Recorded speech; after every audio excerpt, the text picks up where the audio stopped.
Hello. Current CDRAMA greets you. Chinese drama Gen Z EP 17. Sun Taotu saw that Ren Tianzin was going out to find a house to live in. She tried to persuade him, saying that no one would want to hurt their own mother's feelings for the sake of an outsider. Sun Taotu couldn't help but remind Ren Tianzin not to act foolishly. If she were Ren Tianzin's mother, she would definitely set clear boundaries with him and not tolerate this cunning person.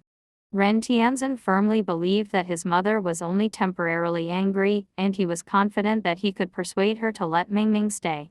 Linglin quietly went to find her son and asked if he had feelings for Mingming. Ren Tianzin immediately denied it, stating that Mingming was a patient and he was only fulfilling his responsibility as a doctor to take care of her. In order to keep an eye on her son, Linglin agreed to let Mingming continue staying with them. In a few days, it would be the beginning of frost, and Ren Xinxing took the students from his apprenticeship class to gather medicinal herbs.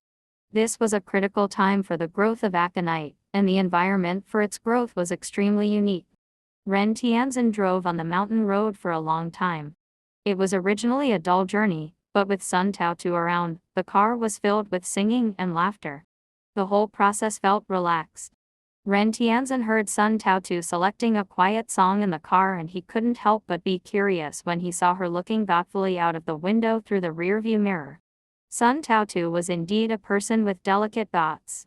After parking the car at the foot of the mountain, the students from the apprenticeship class had to hike for a long time to gather medicinal herbs. The process of collecting herbs itself was challenging, but nobody complained about being tired. The local villagers knew they were coming, and had carefully simmered chicken soup for over 5 hours. As the aroma filled the air, everyone eagerly picked up their chopsticks and started eating. Ren Xinxing explained to his family that this chicken soup was very nourishing and contained aconite, which had a mild toxicity, so it needed to be simmered for over 4 hours.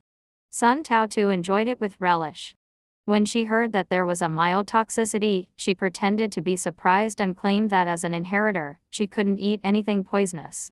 After all, countless people were still waiting for them to make contributions. Sun Taotu's words made everyone laugh. The local villagers greatly admire Ren Xinxing. Originally, their area was a remote and underdeveloped place, but when Ren Xinxing arrived and assessed the mountain road, he found it suitable for growing aconite. He led the villagers in cultivating medicinal herbs and implemented a system for timely collection. Finally, the villagers received wages, and many of them were lifted out of poverty. Ren Xinxing provided planting techniques, signed contracts, and ensured that the villagers had no worries about future sales. Ren Xinxing not only inspected the growth of the medicinal herbs but also provided free medical consultations to the local villagers, spreading knowledge about traditional Chinese medicine. The numerous students around Ren Xinxing could always feel his immense love and outstanding virtue. Shuangxin seems to be the perfect phrase to describe him. Yang Shaoang checked in with everyone at the hotel. Despite having 2 staff members at the front desk, only one of them was busy. Yang Shaoang had some complaints about this level of service, but stopped pursuing the matter when Shi Yuanyan was present. Upon entering the room, Yang Shaoang noticed that none of the towels had been changed since check-in.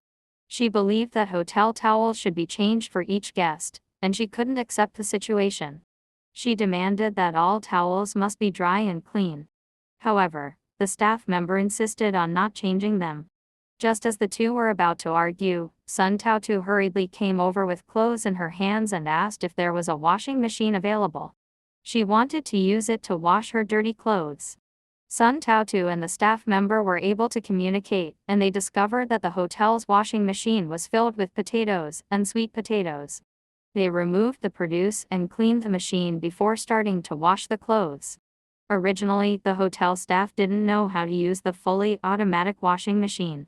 Sun Taotu wrote down detailed instructions for the staff to follow. However, the staff member was worried about taking on too much responsibility and making mistakes in the future. They couldn't help but complain. Last time, they fell off a chair and broke their leg because they took the initiative to clean the windows.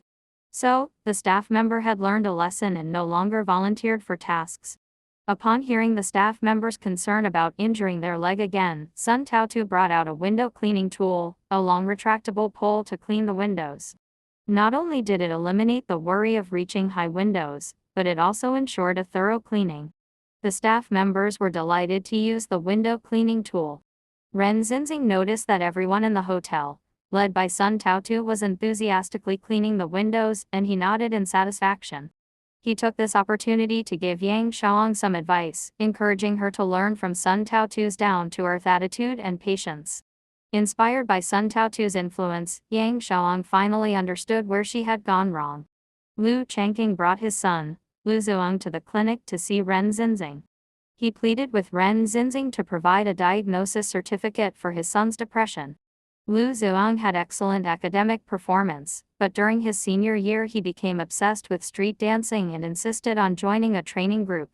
Lu Changqing didn't know how to handle his son's behavior and sought help by visiting Ren Xinxing. Ren Xinxing asked Lu Zuong a few questions and found that he had a clear mind and answered fluently. It would indeed be fraudulent to provide a depression diagnosis for someone like him. Worried about offending Lu Changqing, Ren Xinxing left the decision to Sun Taotu. Sun Taotu believed that issuing the certificate would have a negative impact on Lu Zuong's future. If he were to apply for a government position or enter prestigious universities like Tsinghua or Peking, it could affect his political clearance. Sun Taotu spoke to Lu Zuong, advising him to focus on studying this year instead. However, Lu Zuong was determined to participate in the dance competition this year and pursue an artistic path. Seeing the determination in the boy's eyes, Sun Taotu comforted Lu Changqing, suggesting that they grant the child the freedom to follow his passion for this year and openly request leave from school. If you liked the video, don't forget to like and subscribe. Bye bye.